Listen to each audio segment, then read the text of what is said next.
In this video, I will show you how to download Dolphin Emulator for PC.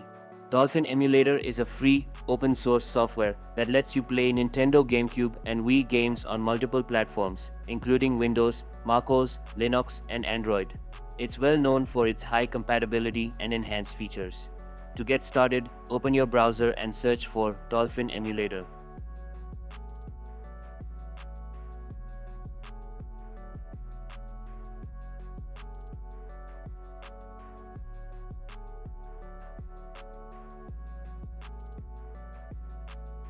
Click on the first official link or go directly to dolphin-emu.org. On the website,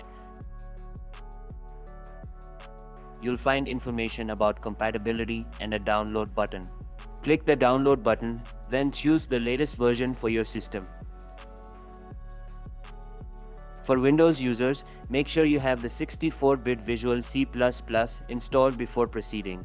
Click the Windows x64 option to start the download, and you'll see the file appear in your Downloads folder.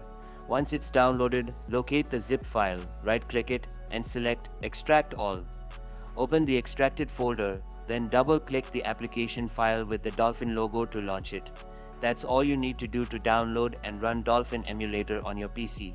If you found this video helpful, give it a like. For more tech videos like this, subscribe. Catch you later.